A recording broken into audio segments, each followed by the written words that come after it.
لوگ نماز اس لیے شروع کرتے ہیں، کہتے ہیں میں 5 نمازیں بھی پڑھتا ہوں، میں صدقات بھی کرتا ہوں، کام میرا پھر نہیں چلتا۔ تو میں کہتا ہوں تمہیں پتہ ہی نہیں، نمازی کے لیے تو آزمائش ہے، جتنا جتنا ایمان کامل اتنی اتنی آزمائش بھی زیادہ۔ اور یہ میں اپنے پاس سے نہیں کہہ رہا، حضرت ابو سعید خدری رضی اللہ تعالیٰ عنہ فرماتے ہیں میں نبی پاک علیہ الصلوۃ والسلام کی خدمت میں حاضر ہوا اور حضور کے دست مبارک کو چومنے کے لیے میں نے اپنے ہاتھ جب آگے کیے تو تپش تھی، تیز بخار تھا نبی پاک کو۔ تو حضرت ابو سعید خدری رضی اللہ تعالیٰ عنہ ارشاد فرماتے ہیں کہ میں نے، یہ سنن ابن ماجہ میں موجود ہے، فرماتے میں نے عرض کیا یا رسول اللہ صلی اللہ علیہ وسلم اتنا تیز بخار؟ حضور فرمانے لگے ہم پر جو آزمائشیں آتی ہیں نا انبیاء پر، وہ عام لوگوں سے دگنا آتی ہیں۔ یہ تو لاڈلے ہیں، یہ تو محبوب ہیں اللہ کے۔ فرمایا عام لوگوں سے دگنی آزمائش آتی ہے، لیکن فرمایا ہمارا رب بڑا کریم ہے، ہمیں اجر بھی ڈبل ہی عطا کرتا ہے، ہمیں اجر بھی ڈبل ہی عطا کرتا ہے۔ تو حضرت ابو سعید خدری کہتے ہیں موقع اچھا تھا، میں نے ایک سوال بھی کر دیا، میں نے کہا یا رسول اللہ صلی اللہ علیہ وسلم بتائیے نا بھلا دنیا میں زیادہ آزمائشیں کن کو آتی ہیں؟ تو حضور فرمانے لگے سب سے زیادہ آزمائشیں اللہ کے انبیاء کو آتی ہیں، نبیوں کو آتی ہیں۔ حضور اس کے بعد فرمایا اس کے بعد جو ان کے زیادہ قریب ہوتا ہے اسے آتی ہیں۔ لوگ کیا سمجھیں گے امام حسن کی آزمائش کو؟ لوگ کیسے سمجھیں گے سیدنا امام حسین کی آزمائش کو؟ فرمایا جو ان کے زیادہ قریب ہوتا ہے اسے زیادہ آزمائش آتی ہے۔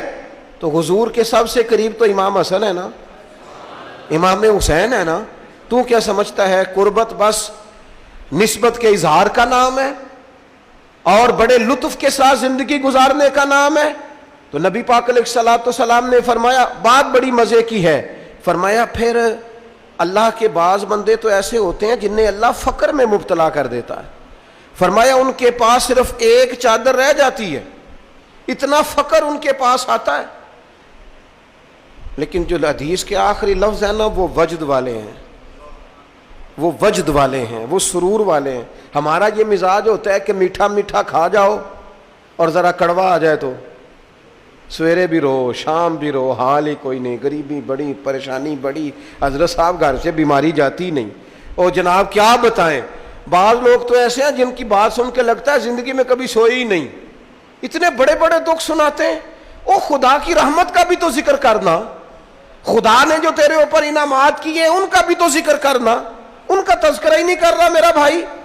نبی پاک علیہ السلام نے فرمایا ان لوگوں پر دکھ آتے ہیں پر قربان ہونے کو جی چاہتا ہے ان لفظوں پر۔ حضور فرمانے لگے وہ رب کی طرف سے آنے والے دکھ پر بھی اس طرح راضی ہوتے ہیں جس طرح تم میں سے کوئی راحت ملنے پر راضی ہوتا ہے، سکون والی چیز ملنے پر جس طرح تم راضی ہوتے ہو اس طرح وہ دکھوں پر بھی راضی ہوتے ہیں۔ دکھ قبول محمد بخشا، دکھ قبول محمد بخشا، پر ایک شرط لگائی چھوٹی سی میاں صاحب نے، انہوں نے کہا 100 دفعہ قبول ہے، دکھ 100 دفعہ قبول، دکھ قبول محمد بخشا پر راضی رہن پیارے۔ یہ شرط یہ ہے کہ تو راضی رہ، تو راضی رہ، دکھ قبول محمد بخشا، راضی رہن پیارے۔ اور حضرت سلطان صاحب کہنے لگے اساں کیتی ہے جان حوالے رب دے، ایسا عشق کمایا ہے اسی مرن تو پہلو ہی مر گیا، باہو تا مطلب نو پایا ہے۔